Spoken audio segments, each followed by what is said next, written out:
அவர்கள் 45 கட்சிகள் அழைச்சிருக்கிறாங்க, அனைத்து அழைச்சிருக்கிறாங்க. அதிலே பாரதிய ஜனதா கட்சி நாங்கள் எல்லா ஆலோசனை செய்த பிறகு அந்த கூட்டத்திலே பங்கேற்பதில்லை என்று முடிவு செய்திருக்கின்றோம். அதற்கான காரணத்தை முதலமைச்சர் அவர்களுக்கு கடிதம் மூலமாக என்று தெரிவித்திருக்கின்றோம். முதலமைச்சருடைய கடிதத்திற்கு பதில் கடிதத்தை சற்று நேரத்திற்கு முன்பு, சில நிமிடங்களுக்கு முன்பு அனுப்பியிருக்கிறோம். அதுல விலாவாரியாக முதலமைச்சருக்கு பதில் சொல்லியிருக்கோம். அவருடைய கடிதத்துல 3 பக்க கடிதத்துல முதலமைச்சர் அவர்கள் நிறைய கேள்வி எழுப்பியிருந்தாங்க. நம்முடைய தொகுதி மறுசீரமைப்பு மட்டுமல்ல, மொழி பிரச்சனையிலிருந்து தேசிய கல்விக் கொள்கையிலிருந்து நிறைய கேள்விகள் அதில் இருந்துச்சு. அது எல்லாத்துக்கும் தகுந்த பதில் நாங்கள் அளித்திருக்கின்றோம். அளித்துவிட்டு முதலமைச்சருக்கு அதே நேரத்தில் தெரிவிச்சிருக்கிறோம். ஏன்னா எங்கேயும் கூட எந்த ஒரு மாநிலத்திற்கும் யாரும் அநியாயம் செய்வதாக இல்லை. அதுவும் தமிழகத்திற்கு எப்பொழுதுமே பாரத பிரதமர் நரேந்திர மோடி அவர்கள் அநியாயம் பண்ணவே மாட்டாங்க. அப்படி இருக்கும் பொழுது எதற்காக அனைத்து கட்சி கூட்டத்தை கூட்டிருக்கிற கேள்வியை நாங்கள் எழுப்பியிருக்கிறோம். அந்த கடிதத்தினுடைய நகல் உங்களுக்கு வந்திருக்கும். அதுல பாத்தீங்கன்னா எல்லா விஷயம் சொல்லியிருக்கோம். அதுல முதலமைச்சருக்கு சில கேள்விகள் நாங்கள் கேட்டிருக்கோம். எந்த ஆதாரத்தின் அடிப்படையில் நீங்க சொல்றீங்க 848 சீட் ஒதுக்குவாங்க, அல்லது தமிழகத்திற்கு 22 சீட்டு கொடுக்கணும், ஆனா 10 சீட் தான் கொடுப்பாங்க, எக்ஸ்ட்ரா 12 சீட்டு கொடுக்க மாட்டாங்க. எந்த ஆதாரத்தின் அடிப்படையில், யார் உங்களுக்கு தகவல் கொடுத்தது? ஒருவேளை இவங்க தான் சொன்னாங்கன்னு நீங்க தெரியப்படுத்தினா எங்களுடைய முடிவை நாங்கள் மறுபரிசீலனை செய்ய தயார். நீங்க எதுவுமே இல்லாம உங்க பாட்டுக்கு செயற்கையாக மக்களுடைய அடிப்படை பிரச்சனைகளை பத்தி பேசுறதுக்காக அனைத்து கட்சி கூட்டத்தை கூப்பிடுங்க. பெண்களுக்கு எதிராக நடக்கக்கூடிய பாலியல் வன்கொடுமைகள், மாணவ செல்வங்களுக்கு எதிராக பள்ளிக்கூடத்தில் நடக்கக்கூடிய பாலியல் வன்கொடுமைகள், இதற்கு எதிராக அனைத்து கட்சி கூட்டத்தை நீங்க வைங்கன்னு நாங்க டிமாண்ட் பண்றோம். இல்லாத ஒரு விஷயத்திற்காக எதற்கு அனைத்து கட்சி கூட்டத்தை வைக்கிறீங்க அதெல்லாம் சொல்லியிருக்கோம். இது முதல் விஷயம் உங்களுக்கு. இரண்டாவது, பாரதிய ஜனதா கட்சி வருகின்ற 5ஆம் தேதி, மார்ச் 5ஆம் தேதி தமிழகம் முழுவதுமே 3வது மொழி நம்முடைய மாணவ செல்வங்கள் படிக்க வேண்டும் என்பதை வலியுறுத்தி ஒரு கையெழுத்து இயக்கத்தை ஆரம்பிக்க இருக்கின்றோம். சென்னையில் நிகழ்வில் நான் பங்கேற்கின்றேன். தமிழகம் முழுவதும் நம்முடைய டிஸ்ட்ரிக்ட் ஹெட் குவார்டர்ஸ்ல பாரதிய ஜனதா கட்சியினுடைய மூத்த தலைவர்கள் பங்கேற்பார்கள். அன்னைக்கு ஒரு வெப்சைட்டும் லான்ச் பண்றோம். 2 விதமாக இந்த கையெழுத்து இயக்கம் நடக்கும். இன்னைக்கு காலையில சென்னையில நம்முடைய தலைமை அலுவலகத்தில் அண்ணன் கரு நாகராஜன் அவர்கள், மாநிலத்தினுடைய துணைத் தலைவர்கள், எல்லா தலைவரோடு சேர்ந்து பத்திரிகையாளர் சந்திப்பு நடத்தியிருக்கிறாங்க. எலக்ட்ரானிக் சிக்னேச்சர் வெப்சைட் மூலமா நம்முடைய அன்பு சொந்தங்கள் ஆதரவு கொடுக்கறவங்க போடலாம். அதே போல ஃபீல்டுல ஃபார்ம்லயும் கையெழுத்து போட்டு கொடுக்கலாம். இது மார்ச் 5ஆம் தேதி ஆரம்பிக்கப்படக்கூடிய இயக்கம் மார்ச், ஏப்ரல், மே கடைசி வரை முழுமையாக இந்த இயக்கம் நடக்கும். எங்களுடைய இலக்கு 1 கோடி கையெழுத்து. 1 கோடி கையெழுத்தை தமிழகத்தில் வாங்கணும். அதை மாண்புமிகு ஜனாதிபதி அவங்க கிட்ட கொடுக்கணும் என்பது எங்களுடைய விருப்பம். அதனால அந்த 2 விஷயத்தை பத்திரிகை நண்பர்கள்ட்ட ஃபர்ஸ்ட் சொல்லிடுறோங்கன்னா, அதன் பிறகு உங்களுக்கு இருக்கக்கூடிய கேள்விகளுக்கு பதில் சொல்லுங்க. தொகுதி சீரமைப்பு பற்றி தொகுதி மக்கள் தொகை அடிப்படையிலா விகிதாச்சார அடிப்படையில் இந்த குழப்பமான விஷயத்தை அண்ணாமலை ஒரு நிமிஷம், இந்த பிரச்சனை கிளப்பினது யாருங்கன்னா, தொகுதி மறுசீரமைப்பு அப்படின்னு ஃபர்ஸ்ட் இந்த பொருளையை கிளப்பினது யாரு? மாண்புமிகு முதலமைச்சர் ஐயா ஸ்டாலின் அவர்கள் கடிதம் போடுறாரு. எனக்கு டெல்லியிலிருந்து சொன்னாங்க, எனக்கு தகவல் வந்துச்சு, எனக்கு ஒரு இன்ஃபர்மேஷன் இருக்கு, 848 சொன்னாங்கன்னு பிரச்சனை ஆரம்பிச்சது அவர். அந்த பிரச்சனைக்கு முற்றுப்புள்ளி நாங்க வச்சிருக்கோம். என்ன வச்சிருக்கோங்கன்னா, அதாவது ப்ரோரேட்டா விகிதாச்சார அடிப்படை அப்படின்னு நம்ம சொல்லியிருக்கோம். அப்படின்னா என்ன அர்த்தம்? இன்னைக்கு இந்தியாவில் 543 மக்களவை தொகுதிகள் இருக்கு, 543 பாராளுமன்ற உறுப்பினர்கள் இருக்கிறாங்க. தமிழகம் 39 பேர் நாம இருக்கோம். அப்படின்னா 543 நம்ம எவ்வளவு ஒரு ரேஷியோ போட்டுக்கிட்டீங்களா? 7.1516% இருக்கும். 7.2% குறைவு. நாளைக்கு அது 600 சீட்டோ 700 சீட்டோ 800 சீட்டோ 900 சீட்டோ அது வரும் பொழுது விகிதாச்சாரம்னா என்ன? இன்னைக்கு இருக்கக்கூடிய மொத்த சீட்டுல தமிழகத்திற்கு எவ்வளவு பங்கீடு இருக்கோ, நாளைக்கு வரக்கூடிய சீட்டுலையும் தமிழகத்திற்கு அதே பங்கீடு இருக்கும் அப்படிங்கறத விகிதாச்சாரம். நாளைக்கு அது 1000 சீட்டு போனாலும் அதே 7.2% தானே. இன்னைக்கு யூபிக்கு இருக்கக்கூடிய மொத்த எம்பிக்கள் 543 எத்தனை சதவீதமோ, நாளைக்கு சீட் அதிகமான பிறகு கூட அதே அடிப்படை தானே. இதுதானே விகிதாச்சாரம், இதான ப்ரோரேட்டா. இதை மறுபடியும் குழப்பி ராசா அவர்கள் போன்றவர்கள் எல்லா தலைவர்களும் இதையும் புரிஞ்சுக்கலனா அவங்களுடைய நோக்கம் என்ன? தமிழக மக்களை குழப்பணும், அடிப்படை பிரச்சனையை தமிழகத்தில் பேசக்கூடாது, தமிழகத்தில் சட்டம் ஒழுங்கு சீர்கேடை பத்தி யாரும் பேசக்கூடாது, லஞ்ச லாவணியத்தை பத்தி பேசக்கூடாது, சம்பந்தமே இல்லாத விஷயத்தை பத்தி பேசிக்கிட்டே இருக்கணும். ஒரே நாடு ஒரே தேர்தல், நான் கொண்டு வரும் பொழுது மிக தெளிவாக ஒரே நாடு ஒரே தேர்தல் எப்ப வரும் தெளிவா சொல்லியிருக்கோம். இந்த டேர்ம் முடிஞ்சு 2029 வர இருக்கக்கூடிய பாராளுமன்றத்தினுடைய டேர்ம் அது 2034 முடியும். அது முடியும் பொழுது ஒரே நாடு ஒரே தேர்தல். இவங்க ஒரு வருஷமா ஐயோ ஒரே நாடு ஒரே தேர்தல் வருதாமா, எங்க திமுக ஆட்சி கலைஞ்சிருமா, எங்க திமுக ஆட்சி 4 வருஷத்துல இல்லாம போயிருமான்னு இப்படிதான் கதை கட்டிட்டு இருந்தாங்க. பாராளுமன்றத்தில் ஒரே நாடு ஒரே தேர்தல் என்று சொல்லும் பொழுது தெல்ல தெளிவாக எப்படி வரும் அப்படின்னு ஒரு கமிட்டி போட்டு முன்னாள் ஜனாதிபதி அவர்கள் அதற்கு தலைமை ஏற்று ரிப்போர்ட்டை கொடுத்திருக்கோம். அதே மாதிரி நாம தொகுதி மறுசீரமைப்பு என்று சொல்லும் பொழுது சென்சஸ் எப்ப வரும், டேட்டா எப்ப வரும், ஏன்னா ப்ரொபோஷனல் ரெப்ரசன்டேஷன் எப்படி வரும், ஏன்னா உங்களுக்கு சென்சஸ் டேட்டா கூட தேவை இருக்காது. ப்ரொபோஷனல் ரெப்ரசன்டேஷன் அப்படின்னா தான் உங்களுக்கு சென்சஸ் டேட்டா வேணும், மக்கள் தொகை வேணும். இன்னைக்கு நம்ம ப்ரோரேட்டான்னு சொல்றோம். இருக்கக்கூடிய சீட்டு அதே ப்ரோரேட்டா அதே விகிதாச்சார அடிப்படையில் மேல உயரப்போகுது. இது எல்லாம் நாம் சொன்ன பிறகு மறுபடியும் அனைத்து கட்சி கூட்டம் எதற்காக? இதை தெல்ல தெளிவா அமித்ஷாஜி அவர்கள் மட்டுமில்ல, பாரத பிரதமர் நரேந்திர மோடி அவர்கள் 2023 சொன்னாங்க. மக்கள் தொகை அடிப்படையில் தொகுதி மறு சீராய்வு என்ன பண்றோமோ அது இருக்காது, இது காங்கிரசினுடைய கனவு, மக்கள் தொகை அடிப்படையில் கொடுக்கணும், நாம் அப்படி கொடுக்க போறது கிடையாதுன்னு சொன்னாச்சு. சொன்ன பிறகு மறுபடியும் நீங்க குட்டை குழப்பறீங்கன்னா நீங்க தமிழகத்தில் நடக்கக்கூடிய பிரச்சனையிலிருந்து திசை திருப்புவதற்காக நீங்க ஏமாத்து வேலை செய்றீங்கன்னு தான் அர்த்தம். ஆனா இப்போ கடந்த சட்டமன்ற தேர்தலில் வந்து அதிமுக பாஜக கூட்டணி ஒருவேளை வெற்றி பெற்றிருந்தா தமிழகத்தை தரைமட்டம் பண்ணியிருக்கீங்க. பிளஸ் வந்து பாஜக வந்து அதிமுகவை அடிப்பணிய வைத்து பல திட்டங்களை செயல்படுத்திருக்கு. நேற்று வந்து அந்த முதல்வர் பேசியிருக்காரு. முதலமைச்சருடைய நேற்றைய ஸ்பீச் எப்படி இருந்துச்சுன்னா, இந்த டேடி மம்மி அந்த இங்கிலீஷ் பாட்டெல்லாம் நான் பாக்குறேன்னா எல்லாம் மேடையில் ஏறி ஒருத்தரும் டேடி மம்மி டேடி மம்மின்னு சொல்ற மாதிரி தான் அந்த கூட்டமே இருந்துச்சு. அவரை புகழ் பாடுவதற்காக ஒரு கூட்டம் கேட்டா பிறந்தநாள் விழா, முதலமைச்சருக்கு பிறந்தநாள் விழாக்கு நாங்களும் வாழ்த்து சொல்லியிருக்கோம். பாரத பிரதமர் ஐயா நரேந்திர மோடி அவர்களும் காலையில வாழ்த்து சொல்லியிருக்காங்க. முதலமைச்சர் நன்றாக நீடூழி வாழ வேண்டும் என்பது எங்களுடைய விருப்பம், நல்லா இருக்கணும் அவரு. ஆனா ஒரு பிறந்தநாள் விழாவை வந்து ஒரு அரசியல் மேடையா போட்டுக்கிட்டு மேடையில் ஏறி பாரதிய ஜனதா கட்சியை திட்டுறது மட்டும்தான் ஒரே ஒரு வேலை என்று மேடையில் எல்லா தலைவர்களும் வரிசையா பேசினாங்க. அவங்க போட்டி இல்லைன்னா பிஜேபி யாரும் அதிகமா திட்டும் அப்படிங்கறதா நேற்று நிகழ்வுடைய சிறப்பே சென்னையில் அந்த மைதானத்தில் நடந்த நிகழ்வு. அதனால முதலமைச்சர் அவர்கள் ஆட்சியே முடிய போகுது, இன்னும் ஒரு வருஷத்துல ஆட்சியே முடிய போகுது. இன்னைக்கு உட்கார்ந்து 2021 எலெக்ஷனை பத்தி கதை பேசிட்டு இருக்காரு. முதலமைச்சர் அவங்க கிட்ட 4 வருஷத்துல நீங்க என்ன சாதனை பண்ணீங்கன்னு நேற்று மேடையில கொடுத்திருக்கணும்ல. ஐயா முதலமைச்சர் அவர்களுக்கு 72வது பிறந்தநாள் விழா கொண்டாட்டத்தின் பொழுது பாருங்க 4 வருஷம் நாம் வந்த பிறகு தமிழகத்துல பாருங்க சட்டம் ஒழுங்கு இப்படி இருக்கு, பெண்களுக்கு எதிரான வன்கொடுமைகள் 10% குறைஞ்சிருக்கு, இப்படித்தானே பேசுவாங்க. முதலீடுகள் இவ்வளவு கொண்டு வந்திருக்கேன், இதுதான் 4 வருஷம் கழிச்சு நான் பேசி பார்த்திருக்கேன். முதல் முறையா ஒரு முதலமைச்சர் 2021 எலெக்ஷன் இப்படி நடந்திருந்தா அப்படி நடந்திருந்தா அப்படின்னு சொன்னாலே முதலமைச்சர் அவர்களுக்கு ஆட்சி செய்வதற்கு விருப்பம் இல்லை, ஏதாச்சும் ஒரு கட்சியை குறை சொல்ல வேண்டும், அது மட்டும் தன்னுடைய விருப்பமா வச்சிருக்காங்க. அடுத்து ஐயா வைகோ அவர்களை போன்றவர் நேற்று என்னை கொஞ்ச நேரம் திட்டினார். அவருக்கு எவ்வளவு சந்தோஷமா வைகோ ஐயா அவர்களுக்கு என்னை கொஞ்ச நேரம் ஒருத்தர் செங்கல் எடுத்துருவான்னு வர்றான், அவனை விட மாட்டேன், நான் இருக்கிற வரைக்கும் எப்படி செங்கல் எடுப்பான். அரசியல்ல சில தலைவர்கள் ஏன் ரிட்டையர் ஆகணும் அப்படிங்கிற உதாரணம் ஐயா வைகோ அவர். அந்தந்த வயசு வரும்போது ரிட்டையர் ஆயிடும், ஆகலின்னா அந்த பிரச்சனை வரும். மேடைக்கு போய் என்னை மாதிரி சின்ன பையனை எல்லாம் பிடிச்சி திட்டுறது, முதலமைச்சர் அவர்களுக்கு புகழ் பாடுவதற்காக அந்த மேடையை பயன்படுத்துறது, இது மட்டும்தான் இருந்ததோ தவிர ஆக்கப்பூர்வமாக இந்த பிறந்தநாள் விழால ஒரு தலைவர் ஒரு கருத்து சொன்னாங்க அப்படின்னு நான் பார்க்கலீங்கண்ணா. அப்படித்தான் அண்ணனுடைய கேள்விக்கான பதில் அதானுங்கண்ணா. அதாவது ஆக்கப்பூர்வமா இல்லாம இன்னும் 2021 எலெக்ஷனை பத்தியே நோன்றாருன்னா அவர் 4 ஆண்டு காலமாக எந்த வேலையும் செய்யலின்னு தான் அர்த்தம்.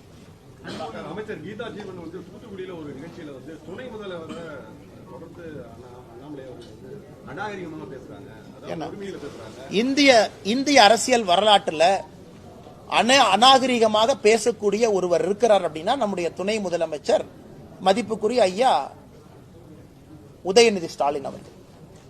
நான் பழைய விஷயத்துல பெண்கள் இருக்கிறாங்க, எங்க சகோதரிகள் இருக்கிறாங்க, நான் பேச ஆரம்பிச்சா தவறா போயிருங்க. அம்மையார் சசிகலா அவங்களை பத்தி என்ன சொன்னாங்க, அண்ணன் எடப்பாடி அவர்களை பத்தி என்ன சொன்னாங்க, ஐயா மோடி அவர்களை பத்தி என்ன சொன்னாங்க, மோடி அவர்களை 29 பைசா மோடி, எத்தனை விஷயம் சொல்லிக்கிட்டே போலாம்.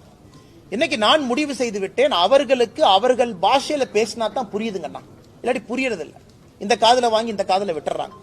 அப்ப இல்லாட்டி நீங்க போய் பிரஸ்ல போய் கேட்டா அண்ணாமலையா யாருன்னே தெரியாது பாரு, அல்லது பிரஸ்காரங்க மைக் நிட்னா அதெல்லாம் தெரியாது, இவரை பத்தி கேட்டா சினிமா நான் பாக்குறது இல்லையும் பாரு. இதுதான் அவருடைய பதில், இது அநாகரிகமான பதில். இப்படித்தான் தொடர்ந்து நடந்து கொண்டிருக்கிறது. இன்னைக்கு அவர்களுடைய பாஷையில நான் பேச ஆரம்பித்திருக்கேன். வேற வழி இல்லை, மக்களுக்கு தெரியணும் எவ்வளவு அநாகரிகமாக அதிகாரத்தை கையில் வைத்துக் கொண்டு நடந்து கொள்கின்றார்கள் என்று. அதனால் கீதா ஜீவன் அவர்களுக்கு ஏற்கனவே அங்கே பாரதிய ஜனதா கட்சிக்கும் அக்கா கீதா ஜீவன் அவர்களுக்கும் பெரிய பிரச்சனையாய் அவர்கள் இன்னைக்கு சத்துணவு கூடத்தில் அழுகன முட்டையை போடுற கீதா ஜீவன் அவர்கள் அரசியல் நாகரிகத்தை பத்தி எனக்கு பேசுறது வியப்புக்குரியதா இருக்கு. அதுக்கு என்னைய பத்தி அவங்க சிந்திக்கிற நேரத்தில் கீதா ஜீவன் அவர்கள் ஒரு அரசு பள்ளியில போய் சத்துணவுல குழந்தைகளுக்கு நல்ல முட்டை கிடைக்குதான் அந்த நேரத்தை செலவிட்டாங்கன்னா குழந்தை செல்வங்களுக்கு நல்ல ஒரு மதிய உணவு கிடைக்கும்.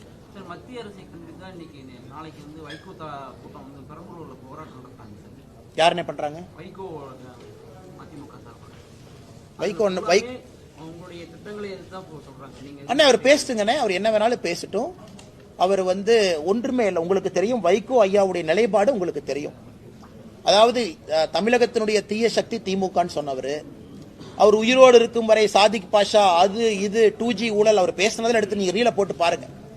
அவ்வளவு பேசிய வைகோ அவர்கள் இன்னைக்கு என்ன சொல்றாங்கன்னா, அவர் உயிரோடு இருக்கும் வரை தமிழகத்தில் திமுக ஆட்சி யாரும் அகற்ற முடியாதுங்கிறார். வைகோ ஐயா நல்லா இருக்கணும், அவர் 150 வருஷம் வாழனது வேறங்கண்ணா. அதனால ஏற்கனவே சொல்லி இருக்கின்றோம், வைகோ ஐயா கண் முன்னாடி 2026 திமுகவினுடைய ஆட்சி இல்லாம போகாது. வைகோ ஐயாவும் பார்க்கத்தான் போறாங்க. எனக்கு இவ்வளவு பெரிய ஒரு தலைவர், தனிப்பெரும் தலைவர் வைகோ ஐயா அவர்கள் திமுக கட்சிக்கும் முதலமைச்சர் அவர்களுக்கும் புகழை பாடக்கூடிய கோர்ட்டில் ஒரு குமாஸ்தாவாக மாறி இருப்பது ஒரு வேதனைக்குரிய வருந்தத்தக்க ஒரு விஷயங்கள்.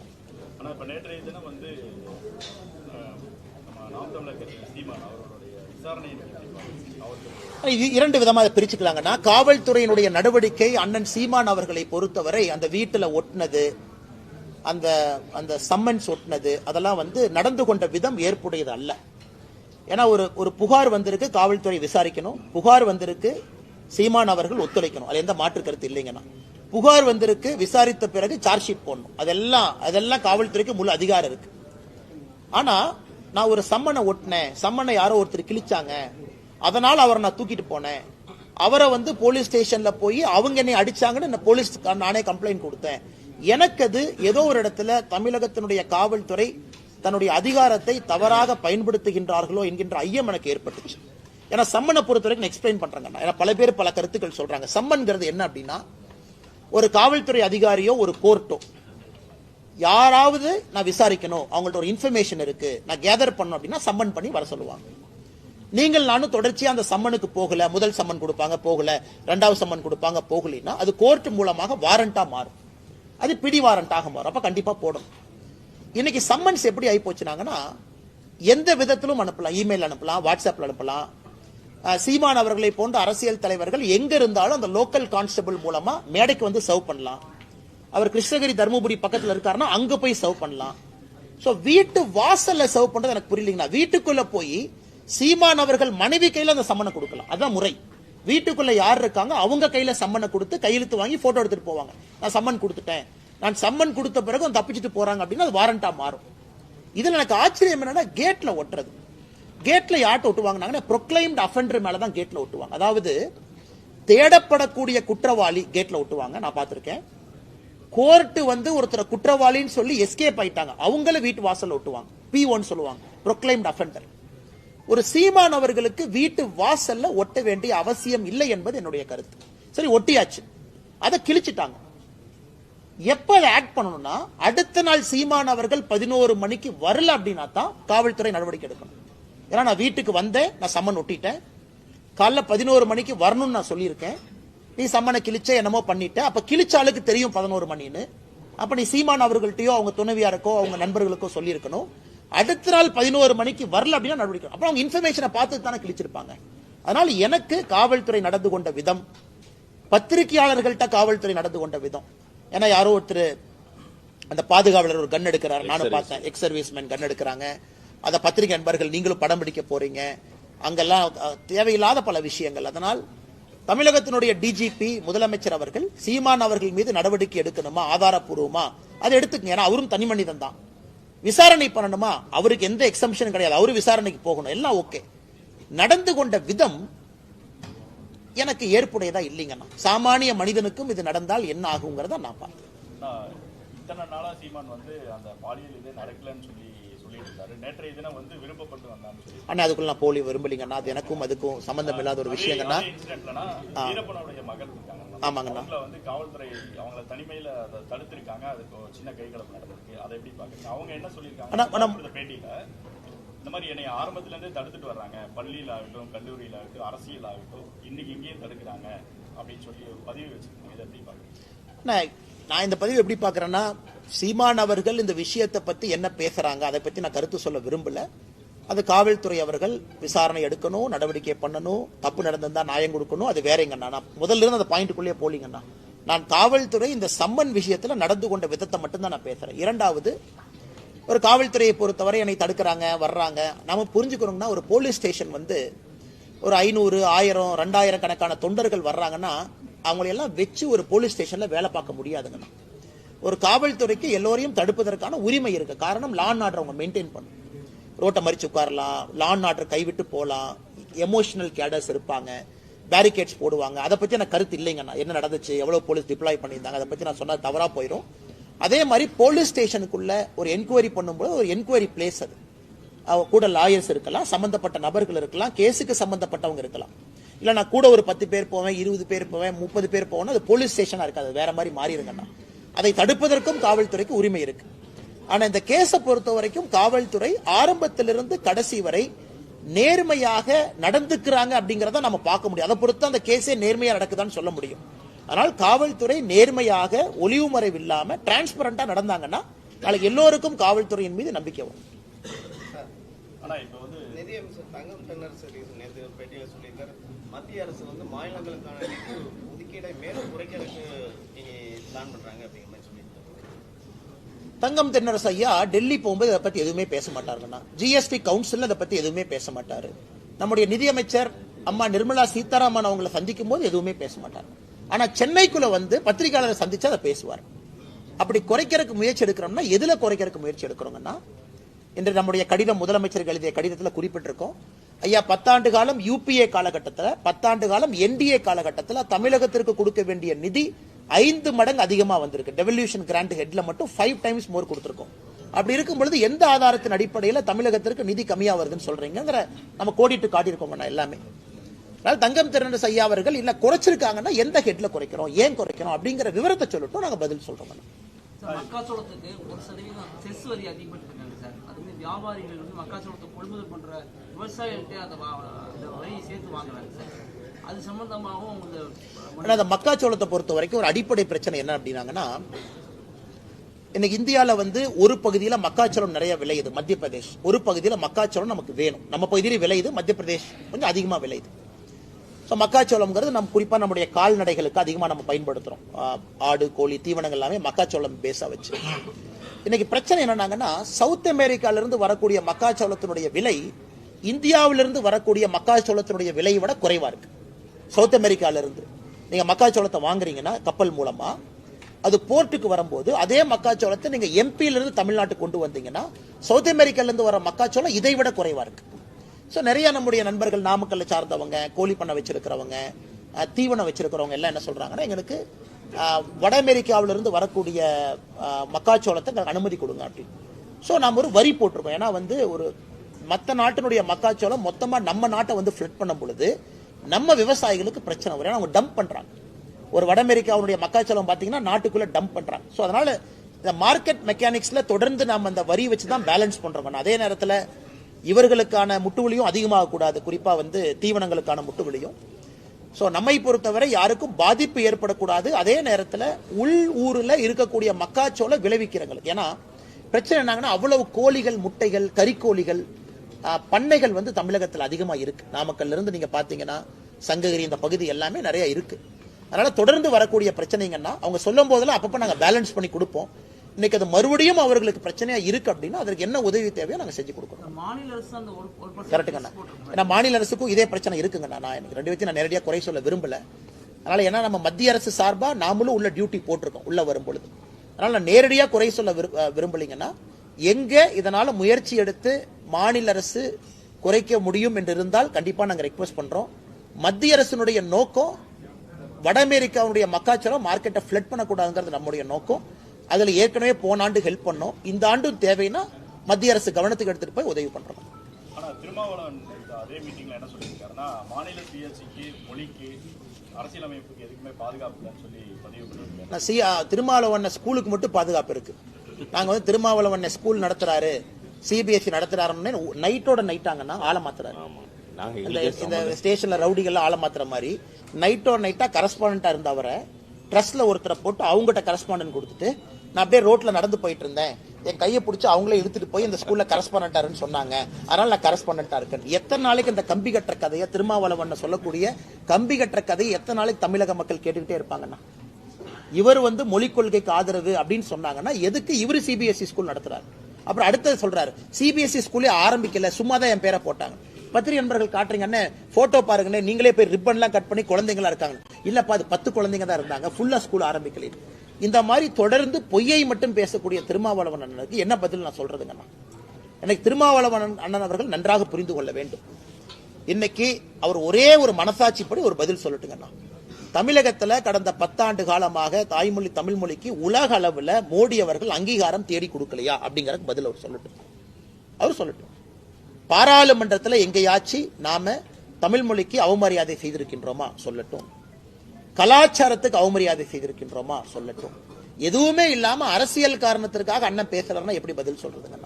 பிரசாந்த் கிஷோர் ஒரு அறிவிப்பு கொடுத்திருக்காரு சார்.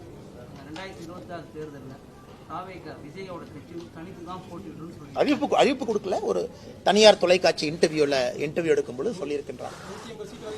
அண்ணா கரெக்டுங்கண்ணா, சொல்லணும்ல. இன்னைக்கே ஜெயிக்காதுன்னு சொன்னா அப்புறம் பிரசாந்த் கிஷோர் அண்ணன் ஒரு வருஷம் கூட வச்சுக்க மாட்டார்ல. இந்த கவுண்டர் பண்ணி என்ன சொல்லுவாரு, சாப்பாடு நல்லா இருக்குன்னு சொன்னா தான் சோறு போடுவேன் அப்படின்னு. அதனால இன்னைக்கு வந்து நீங்க விஜய் அண்ணனோட இருக்கும்போது சாப்பாடு நல்லா இருக்குன்னு சொல்லணும், சோறு போடணும்லண்ணே. அதனால பிரசாந்த் கிஷோர் அவர்களை பத்தி நான் தவறா சொல்லிங்கண்ணே. அவர் ஒரு கட்சியோடு சார்ந்திருக்கின்றார், சொல்வதற்கு எல்லா உரிமை இருக்கு. ஏன்னா இதையே பிரசாந்த் கிஷோர் அவர்கள் பல இடத்துல சொல்லியிருக்கிறாங்க. அவருடைய சொந்த கட்சிக்கும் பீகார்ல சொல்லியிருக்கிறாங்க, ஜனசுவராஜ் பீகார்ல ஜெயிக்கும்னு சொன்னாங்க. ஆனா நடந்து முடிந்த தேர்தலில் பாத்தீங்கன்னா 3வது 4வது இடத்துல தான் வந்தாங்க பை எலெக்ஷன்ல. அதனால அவர் சொல்றவங்க சொல்லட்டும், மக்கள் கடைசியா முடிவு செய்ய போறாங்க. நான் மக்களுடைய கையில் அது இருக்கு. என்னை பொறுத்தவரை அதை சாத்தியக்கூறாக நான் பார்க்கவில்லை. ரொம்ப அது கண்டிக்கத்தக்க ஒரு விஷயம். ஏன்னா ஒரு கிரிமினல் சட்டத்துல பாத்தீங்கன்னா நம்ம ஒரு ஐபிசி பீனல் கோட் இன்னைக்கு பிஎன்எஸ் ஒரு கிரைமை வந்து 3 ஏஜா பிரிப்பாங்க. 8 வயசு, 8ல இருந்து 12 வயசு, 12ல இருந்து 18, 16 அது மாறுதுங்க டிபெண்டிங் ஆன் த ரேட். 8 வயசுக்கு கீழே இருக்கக்கூடிய ஒரு குழந்தை எந்த தவறு செய்தாலும் அது தவறு கிடையாதுங்கிற அர்த்தம். ஏன்னா மென்ஸ்ரியா, லாட்டின்ல மென்ஸ்ரியான்னு ஒரு வார்த்தையை பயன்படுத்துறாங்க. அப்பனா அந்த குழந்தைக்கு மனசளவுல சைக்காலஜிக்கல் அளவுல தப்பு செய்யணும் அப்படிங்கிற எண்ணம் அந்த குழந்தைக்கு உருவாகிறத 8 வயசை தாண்டி. 8 வயசு கீழே அவங்க குழந்தை. அதனாலதான் நம்முடைய பீனல் கோட்ல கிரிமினல் சட்டத்துல பாத்தீங்கன்னா பிலோ 8 இயர்ஸ் நோ அஃபென்ஸ். அந்த குழந்தை கத்தி எடுத்து ஒருத்தரை குத்தி கொன்னா கூட அது அஃபென்ஸ் இல்ல, ஏன்னா தெரியாம குத்திட்டாங்க, ஏன்னா மென்ஸ்ரியா டெவலப் ஆகல. இது வந்து ஒரு பேசிக் காமன் சென்ஸ். ஒரு ஐஏஎஸ் படித்து விட்டு ஒரு மாவட்டத்தினுடைய ஆட்சியராக இருக்கக்கூடிய அதிகாரி ஒரு 3.5 வயசு இருக்கக்கூடிய குழந்தை பாலியல் வன்கொடுமையில் அந்த குழந்தை மாட்டியிருக்காங்க. அந்த குழந்தை மாட்டினதுக்கு காரணம் அந்த குழந்தையினுடைய நடவடிக்கை சரியில்லை, அந்த குழந்தை அவங்களை இன்சல்ட் பண்ணாங்க, அதனாலதான் அந்த குழந்தையின் மீது பாலியல் வன்கொடுமை நடத்தப்பட்டதுன்னு சொன்னதை வன்மையா கண்டிக்கிறோம். அதே நேரத்தில் மாநில அரசை நான் பாராட்டுறேன். காரணம் உடனடியாக அந்த மாவட்டத்தினுடைய ஆட்சியரை மாத்தினாங்க. அது ரொம்ப முக்கியம். மெசேஜ் கொடுக்கணும். ஒரு மாநிலத்தினுடைய அரசு இது போன்ற அதிகாரிகள் தவறு செய்யும் பொழுது உடனடியா மெசேஜ் பப்ளிக் கொடுக்கணும். நேத்து மாநில அரசு உடனடியா அந்த ஆட்சியரை மாத்தி இன்னொரு ஆட்சியரை போட்டிருக்காங்க. அது வரவேற்கப்பட வேண்டிய ஒரு விஷயம். நான் நேற்று முதல்வர் வந்து அதே மேடையிலனா எங்கள் கூட்டணியில விரிசல் இல்ல, விரிசல் விழுன்னு நினைக்கிறவங்க தலையில மண் விழுன்னு சொல்லியிருக்கேன். பார்த்தேன் அண்ணே, விரிசல் விழுந்தா தானே மண் விழுவும். இப்ப ஒரு வீட்டுல வந்து விரிசல் வந்தா தானே தலைமையில மண் விழுகும். அதனால முதலமைச்சர் அவர்கள் விரிசல் இல்லாம மண் எப்படி விழுகும்? நான் ஒரு வீட்டுக்குள்ள இருந்து அது விரிசல் விழுமான்னு பார்த்துட்டே இருக்கிறேன். அது விரிசல் வந்தா தானே தலைமையில மண் விழுகும். அதனால முதலமைச்சர் அவர்கள் பாதி உண்மையை ஒத்துக்கிட்டாரு மண் உலகம்னு. மிச்ச பாதி உண்மையை 6 மாசத்துல ஒத்துக்குவாரு. இன்னும் 8 மாசத்துல கூட்டணி எதுவுமே இருக்காது, தனியா அவர் இருப்பார். இது நடக்கத்தான் போது, நீங்க டிசம்பர்ல பாருங்க. கண்டிப்பாண்ணே. விரிசல் அவர் விரிசல் தானே சொல்லியிருக்காரு. முதல்ல விரிசல் வந்து அப்புறம் உடையின, அதுக்கு 8 மாச காலமாகும். ஏன்னா இன்னைக்கு திருமாவளவன் அண்ணன் வந்து தோழமை சுடுதல் இருக்காரு. அதாவது வந்து முதலமைச்சர் கொஞ்சம் பேசினா கூட லைட்டா பேசணும், அடுத்து நான் வந்து புகழ் தரணும்னு சொல்லிட்டு தோழமை சுடுதல் தான் இன்னைக்கு இருக்குங்கண்ணா. நீங்க வைகோ ஐயாவை நல்லா யோசிச்சு பாருங்க. அவர் எப்பொழுதுமே ஒருத்தரை புகழ்ந்தாருன்னா ஒரு வருஷம் கழிச்சு திட்டுவார். அது வைகோ ஐயாவுடைய பேட்டர்ன். அது என்டிஏவுக்கு அதே தான் நடந்தது, அடல் பிகாரி வாஜ்பேயிக்கு அதே தான் நடந்தது, பிஜேபிக்கு அதே தான் நடந்துச்சு, இன்னைக்கு ஐயா மு.க. ஸ்டாலின் அவர்களுக்கு அதே தான் நடக்க போகுது.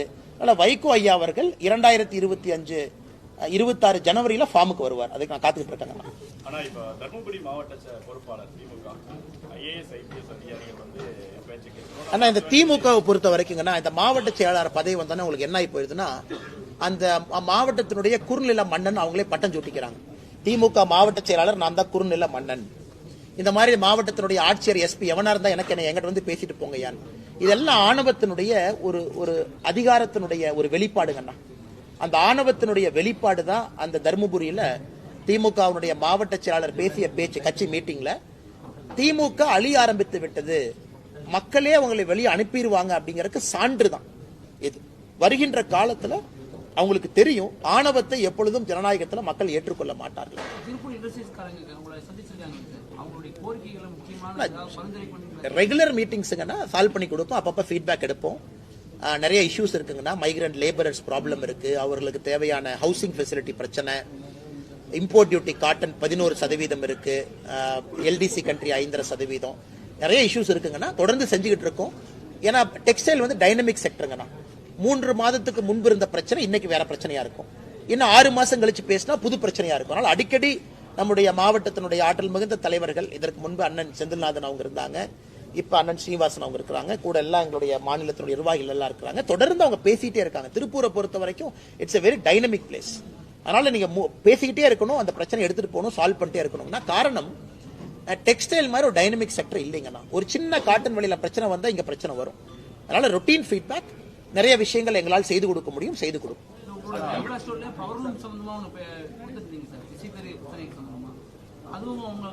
ஆமாங்கண்ணா, அதுவும் இன்னைக்கு பேசணும், என்னென்ன முயற்சி எடுத்திருக்கோம் நம்ம சொன்னோம். பாரத் டெக்ஸ் ஃபேர்ல நம்ம பிரதமர் மோடி ஐயா சொல்லியிருக்காங்க அடுத்து என்ன பண்ண போறோம், என்ன செய்ய போறோம்னு. குறிப்பா உங்களுக்கு அந்த டஃப்ட் ஸ்கீம் திரும்ப வரணும், அதெல்லாம் பேசிருக்கோங்கன்னா 100% செஞ்சு கொடுப்போம். தமிழர்களுடைய கலை கலாச்சாரத்தை இந்த திமுக அழிக்க பார்க்குது அப்படின்னு சொல்லிட்டு இந்த பகுதி, அதாவது ஆதிச்சநல்லூர் கீழடி போல வந்து இங்கேயும் அகழ்வாராய்ச்சி பண்ணணும் அப்படின்னு சொல்லிட்டு காவுத்தம்பாளையம் கிராமத்தில் கிட்டத்தட்ட 600 நாட்களாக தொடர்ந்து போராட்டத்தில் அந்த பகுதி மக்கள். ஆனா நாங்க எங்க ஆதரவு கொடுத்தோங்கன்னா எங்க ஆதரவு கொடுத்திருக்கோம். ஆதரவு கொடுத்தது மட்டும் இல்லாம நம்முடைய மத்திய அரசுக்கு எழுதியிருக்கோம். மத்திய அரசு பதில் என்ன போட்டிருக்காங்கன்னா இதை வந்து மாநில அரசு முன்னெடுக்கணும், மாநில அரசு முன்னெடுத்த பிறகு நாங்கள் வருகின்றோம் சொல்லியிருக்காங்க. இது ரொம்ப ஆச்சரியம் என்னன்னா அந்த கிராமத்து மக்கள் வந்து கிட்டத்தட்ட 700 நாளாங்க அன்னைக்கு 600 நாட்களை தாண்டி தொடர்ந்து இருக்காங்க. அண்ணன் AP முருகானந்தம் அவங்க எல்லாம் போய் பார்த்துட்டு வந்தாங்க. நானும் அவர்களை சந்திச்சேங்கன்னா நாங்கள் அவர்களோடு இருக்கின்றோம். குறிப்பா அந்த நடுக்கல், அந்த இருக்கக்கூடிய கல்லெல்லாம் பாத்தீங்கன்னா அவ்வளவு பழமையான ஒரு கற்கள், அதுல எந்த ஒரு இது இல்லை. அதனால தமிழகத்தினுடைய கலாச்சாரத்தை பாதுகாக்கிறேன் அது இதுன்னு சொல்லக்கூடிய முதலமைச்சர் அவர்கள் ஏன் இதுவரைக்கும் இங்க கவனம் கொடுக்கல அப்படிங்கிற ஆச்சரியம் எனக்கு இருக்கு. அதனால நிச்சயமாக கவனம் கொடுக்கணும். ஒரு மக்களை 600 நாட்களுக்கு முன்பு ஒரு அரசு உதாசீனப்படுத்துறாங்கன்னா அந்த அரசுக்கு உண்மையாலும் மக்களின் மீது ஒரு மரியாதை இருக்கா அப்படிங்கிற கேள்விதான் நமக்கு எழுதுங்க. ஆனா நேற்றைய தினம் சீமானுடைய விசாரணை நேரம் காலதாமதத்துக்கு வந்து காவல்துறையினர் சீமான் சொல்லியிருக்காரு. குறிப்பா வந்து முதல்வர் பேசி முடிச்சதுக்கு அப்புறம் தான் வெளியில அந்த ஹோட்டல்ல இருந்தே கிளம்ப சூழ்நிலை இருந்துச்சு அப்படின்னு சொல்றாரு சீமான். அண்ணே நான் தெரியலங்கண்ணே, நான் நேற்று 10 மணிக்கு படுத்து தூங்கிட்டேங்கண்ணே. ஏன்னா காலையில் நேரமே நான் கோயம்புத்தூர் வரணும் நிகழ்ச்சிக்குன்னு சொல்லிட்டு எனக்கு இரவு என்ன நடந்தது, யார் எத்தனை மணிக்கு பேசினாங்கலாம் எனக்கு தெரியாதுங்கண்ணா. ஏன்னா லேட்டாக தான் நடந்திருக்கும், அதனால எனக்கு சத்தியமா தெரியலங்கண்ணா. திருப்பூர் மாநகராட்சி மேயர் அவர் உங்களை பத்தி ஒரு ஃபர்ஸ்ட் மீட்ல பேசுறப்ப என்ன சொல்லிட்டாரு, இந்த மாதிரி கொங்கு மண்டலத்தை சேர்ந்தவர், அவர் வந்து இப்படி ஒரு அரைவேக்காடு அப்படின்ற ஒரு வார்த்தையை பயன்படுத்தி அது மாதிரி பேசுறாருன்னு சொல்லிக்கிறாங்க. அதை பத்தி வரத்தானே செய்யும். ஏன்னா அவங்களுடைய நெஞ்சில சுமக்கிற தலைவரை பத்தி நம்ம தப்பா பேசுறோம் அப்படிங்கிற கோவம் வரத்தாங்கன்னு செய்யும். அதான் இவங்களே என்னன்னா அடிமைகள், அவங்கெல்லாம் அடிமைகள். இவங்கெல்லாம் எப்படிப்பட்ட அடிமைகள்னா எந்த வித ஒரு தலைவனுக்கு ஒரு தகுதி இருக்கணுங்கண்ணா. there should be a basic character. மண்ணிலிருந்து வந்திருக்கணும், மண் சார்ந்து வந்திருக்கணும், மக்களுக்கு ஏதாச்சும் பண்ணிருக்கணும். அவர்களை எல்லாம் தலைவர்களா ஏத்துக்கிட்டு சுத்துற கட்சி இந்த திமுக. உதயநிதி ஸ்டாலின், இன்பநிதி அவர்கள். உங்க திருப்பூர் மேயர்லாம் போய் இன்பநிதி ஸ்டாலினுக்கு சேவை பண்ணுங்கன்னா போய் சேவை பண்ணுவார், அந்த மாதிரி ஆட்கள். அதனால இவங்க சொல்ற கருத்துக்கெல்லாம் பதில் சொல்லி என்னுடைய தரத்தை நான் தாழ்த்திக்க விரும்பலீங்கன்னா நான் உதயநிதி ஸ்டாலின் அவர்கள் ஒரு தலைவராகவே மதிக்கல. ஆனஸ்டா சொல்லணும்னா அதை விட எத்தனையோ பஞ்சாயத்து தலைவர்களை நான் பெருசா மதிக்கிறேன். ஏன்னா அவங்க எல்லாம் மண்ணிலிருந்து வேலை செஞ்சு வர்றாங்க. இவங்க எல்லாம் சும்மா ஸ்டாலின், கருணாநிதி அப்படிங்கிற ஒரு சர்நேமை வச்சுக்கிட்டு ஆட்சியில சுத்திக்கிட்டு இருக்கிறாங்க. அவர்களுக்கு இவர்கள் வரிந்து கட்டி கொண்டிருக்கின்றார்கள். அதனால இந்த மேயர் சொல்றதுனால நாங்க என்ன தாழ்ந்து போயிருவோமா?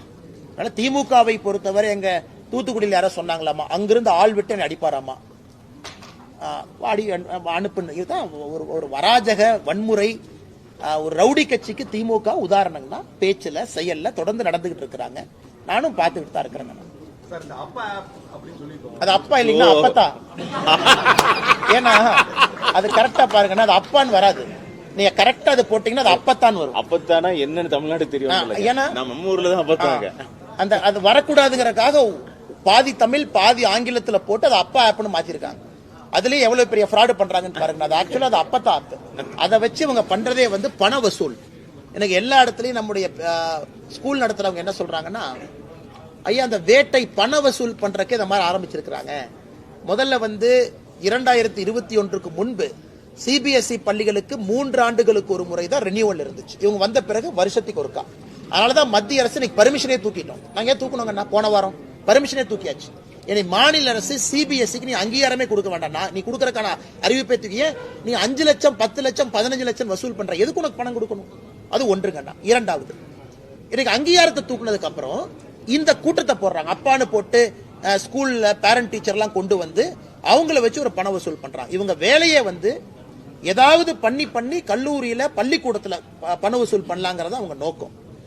நான் ஏற்கனவே சொல்லிக் கொண்டிருக்கின்றேன், இந்த மும்மொழி கொள்கையினுடைய பிரச்சனையே தனியார் பள்ளிகளுக்கு ஒரு நியாயம், அரசு பள்ளிகளுக்கு ஒரு நியாயம்ங்கிறனாலதான் நாங்க போராடுறோம். அதுக்கு வந்து இந்த அப்பா இந்த அப்பத்தா இதெல்லாம் ஒரு காரணங்க. முடிச்சுக்கலாமா? சுகாதாரத்துறை அமைச்சர் மா சுப்பிரமணியம் இன்னைக்கு கொடுத்த பேட்டியில் என்ன சொல்லியிருக்காங்கன்னா, பள்ளி கல்லூரிகள் முன்னாடி இருக்கக்கூடிய ஏராளமான கடைகளுக்கு நாங்கள் சீல் வச்சிருக்கோம். மா சுப்பிரமணியனுக்கு ஒரே கேள்வி, யார் அந்த சார் சீல் வச்சதுன்னு கேட்கிறேன். எல்லாம் நாடகங்கண்ணா. எங்கூட மாசு ஒன்ன வரட்டும், இங்க திருப்பூர்ல என் கூட வாங்கினா உங்களுக்கு தெரியும். நான் சும்மா உங்களுக்கு விரும்பல. எத்தனை பள்ளிக்கூடத்து பக்கத்துல எத்தனை குட்கா, எத்தனை சிந்தட்டிக் ட்ரக்கு, எத்தனை கஞ்சா, எத்தனை அபின் வாங்கி கொடுக்குறேன், கூட வர சொல்லுங்கண்ணா. அப்படி சீல் வச்சாருன்னா ஐயா சொல்லிட்டு யார் இந்த சார் சீல் வச்சது, எந்தெந்த பள்ளியில போய் அந்த சார் யாருன்னு சொல்லிட்டு. எங்கேயும் சீலெல்லாம் வைக்கலன்னா சும்மா கதை விட்டுட்டு இருக்காங்க. இவர்கள் வந்த பிறகு பள்ளிக்கூடம் எல்லாம் இன்னைக்கு கஞ்சா காடுகளாக மாற ஆரம்பிச்சிருக்கு. பிளே கிரவுண்ட்ல நான் பார்த்தேன், தனியார் பள்ளி ஒன்று மெசேஜ் போட்டிருக்காங்க கோயம்புத்தூர்ல, உங்களுக்கு பாத்தீங்களான்னு தெரியல. குழந்தைங்களுடைய பேக் எல்லாம் வீட்டுக்கு வந்தா செக் பண்ணுங்க, பள்ளிக்கூடத்தில் நாங்களும் உள்ள வரும்போது செக் பண்றோம். இந்த அளவுக்கு குழந்தைகள் மீது சந்தேகத்தை ஏற்படுத்தக்கூடிய ஒரு பள்ளி கல்வித்துறையை அவங்க நடத்திக்கிட்டு இருக்காங்க. பல்லடத்துல 3 பேர் கொலை சம்பவத்தில் இப்ப வரைக்கும் 14 தனிப்படைகள் அமைச்சு இப்ப வரைக்கும் வந்து குற்றவாளிகளை கைது பண்ண முடியாம காவல்துறை.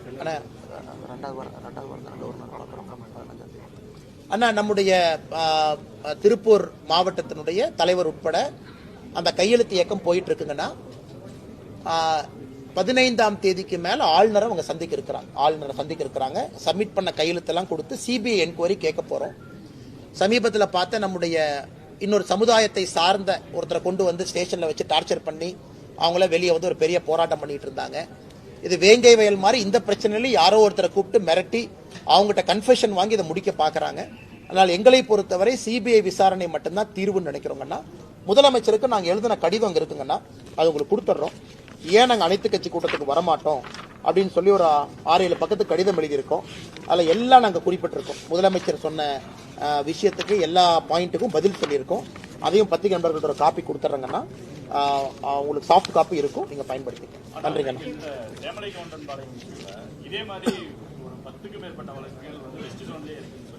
உண்மைதாங்கண்ணா. குறிப்பா வெஸ்ட் ஜோன்ல எனக்கு தெரிஞ்ச நான் ஒரு ஸ்பாட்டுக்கு போனாங்கன்னா, நாமக்கல் பக்கத்துல இதே மாதிரி ஒரு இடத்துல 2 பேர் வீட்டில் அடிச்சு கொண்டாங்க. அப்புறம் தோட்டத்தில் நள்ளிரவுல 1, 2, 3 பேர் கொலைகள் நிறைய இருக்கு. எனக்கு தெரிஞ்சு 10 வழக்குகள் என்பதே குறைவு. அதனாலதான் நாங்க ஸ்ட்ராங்கா அதுக்கு போராட்டம் பண்ணது, ஸ்பாட்டுக்கு போனது. ஏன்னா இது காப்பி கேட்ட மாதிரி நடக்குது. 3 மாதத்துக்கு ஒரு முறை வெஸ்ட் ஜோன்ல குறிப்பா தோட்டத்து வீட்டுல இரவுல தனியா இருக்கிறவங்களை பார்த்து ஒரு கேங் டார்கெட் பண்ணிருக்காங்க. தொடர்ந்து இது நடக்குது. ஆனால் நீங்கள் சொல்வது உண்மைதான். இதை காவல்துறை கம்பீரமா எடுத்து இதற்கான தீர்வு கொடுக்கணுங்க.